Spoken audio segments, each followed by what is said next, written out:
Aujourd'hui, je vais vous parler de comment gérer le volume de vos musiques quand vous les intégrez dans un projet Camtasia. Alors ici, j'ai ouvert un projet auquel j'ai de suite attribué un nom. Je vais aller dans la bibliothèque. Je vais sélectionner un morceau de musique. Voilà.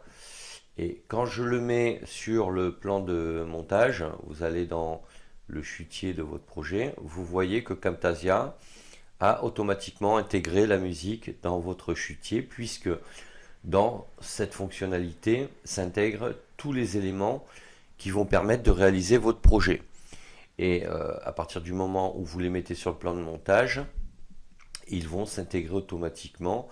Alors, sauf les supports initiaux que j'ai été chercher ici sur mon PC, d'accord?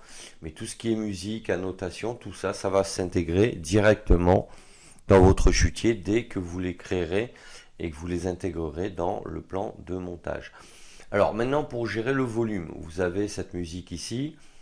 Vous cliquez sur le trait vert et vous voyez que vous pouvez augmenter ou baisser la fréquence de la musique. D'accord? Donc ça, c'est la première option. La deuxième option, c'est ici, en haut à droite dans les propriétés, de gérer le curseur du gain. Alors, il est par défaut déjà à un certain volume, 100%.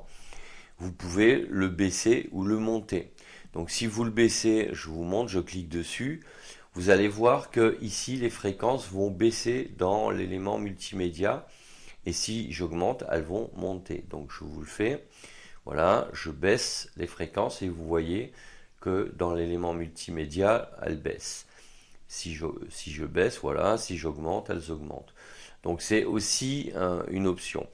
Bon, en général, ce que je conseille, c'est de ne pas toucher cette valeur par défaut et plutôt de gérer le volume ici manuellement. Parce que visuellement, si vous utilisez cette option, vous voyez si le volume est baissé. Voilà, si je le baisse ici, vous le voyez. Si vous augmentez dans les propriétés avec le gain augmente, mais c'est moins visible. D'accord? Donc, quand on fait un montage un peu complexe d'une demi-heure, par exemple, avec dans le plan de montage plus d'une dizaine, quinzaine ou vingtaine d'éléments, vous risquez de vous planter et vous aurez une mauvaise surprise à la fin. Donc ici, l'avantage en faisant ça, c'est que vous l'avez visuellement. Vous savez si c'est bas ou si c'est haut. D'accord? Alors qu'avec cette option, c'est moins évident. Ensuite, vous allez donc pouvoir écouter le volume en fonction de votre réglage. Vous pouvez également ajouter un effet audio. Donc les effets audio, ça vous permet de créer des points audio qui vont faire qu'au début de votre morceau, le volume va monter progressivement et à la fin, il baissera progressivement. Donc là, on va le faire monter progressivement au début. Je vais donc ici dans cette fonctionnalité, je glisse cet effet là qui va créer un point audio, on le voit apparaître. Je peux cliquer dessus pour le faire évoluer vers le haut, vers le bas ou vers la gauche ou vers la droite, d'accord? Et vous le réglez en fonction de ce que vous voulez comme effet. Pour la fin, je vais faire pareil mais en cliquant celui qui est à droite, je vais le faire glisser à la fin et vous voyez qu'il crée un point audio à la fin. De la même manière, je peux le faire glisser vers la droite pour diminuer l'effet de baisse de volume à la fin du morceau. Ensuite, ce que vous pouvez faire, alors on va prendre cet exemple, je vais le faire glisser voilà, vers la gauche. Donc on voit qu'ici, le volume va baisser progressivement sur une période plus importante. Je vais amener le curseur ici. Je vais faire copier. Donc je me mets sur le morceau de musique, clic droit, je vais faire copier. Je reviens à droite du curseur, je fais coller. Et votre morceau a été copié avec les mêmes effets.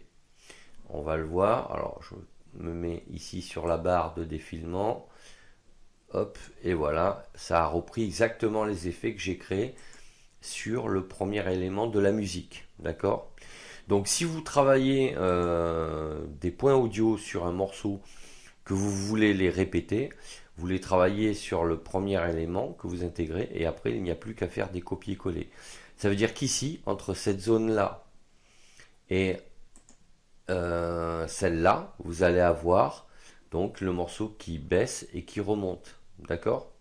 Donc après, rien ne vous empêche d'adapter, de faire au cas par cas, si vous souhaitez, ici, dans cette tranche d'enregistrement, avoir voilà, le son qui baisse jusqu'à à peu près ici, ça donnerait ça quoi.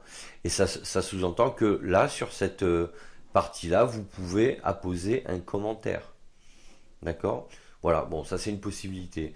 Mais encore une fois, au départ, moi ce que je vous conseille, alors si vous voulez enlever les points audio, vous faites clic droit, d'accord? Donc ici, vous avez supprimé et vous faites supprimer tous les points audio. Si vous vous êtes trompé, que vous voulez les recommencer. Et si vous voulez en créer un à un endroit où que voilà, vous avez décidé de le créer ici par exemple, vous allez mettre le curseur, vous allez faire clic droit et vous allez dire voilà, ajouter un point audio. Et il le positionne juste là où vous avez cliqué. D'accord? Bon, là, en faisant ça, vous allez devoir, pour baisser le son, on va dire ici, refaire un clic droit, ajouter un point audio. Voilà. Et là, quand vous allez le baisser, par exemple, il va baisser le volume entre les deux points audio. Et après, il va s'aligner sur le dernier point. Donc là, ou alors, vous pouvez tout simplement l'augmenter. D'accord? Donc si vous voulez le faire manuellement, il faut créer donc deux points audio pour pouvoir jouer avec. Donc celui-là, si vous vous mettez sur celui-ci, hop, voilà, il prendra en compte le son par rapport à l'endroit où il a été placé. Voilà. Et après, vous pouvez faire le copier-coller ou alors faire des points audio par chaque morceau que vous avez copié-collé. Ça, c'est à vous de voir en fonction de vos montages. Mais encore une fois, dès le départ, moi, je conseille fortement plutôt de ici manuellement. Donc, on va faire supprimer tous les points audio. Voilà, on remet le morceau au volume initial. Je vous conseille ici, voilà, de le baisser et pour avoir un son régulier. Et puis après, quand vous aurez fait un certain nombre de montages, vous pourrez vous amuser à rajouter des points audio, en sachant que dans les tutos, bon, ça peut être sympa. Dans les vlogs, alors dans les vlogs, oui, ça sera intéressant d'avoir de la musique qui monte et qui baisse en volume. Mais après, dans tout ce qui est formation, etc., il vaut mieux limiter, même ne pas en mettre du tout. Un cours de formation, il ne doit pas y avoir de musique de fond. C'est pas fait pour. C'est plutôt adapté pour les tutos. Voilà ce que je voulais vous dire. Donc, si cette vidéo vous a plu, n'hésitez pas à mettre un pouce bleu vers le haut, à vous abonner à la chaîne et sachez que vous pouvez télécharger mon guide devenir formateur en ligne sur mon blog Cap sur vous. Je vous mets le lien dans la description de la vidéo.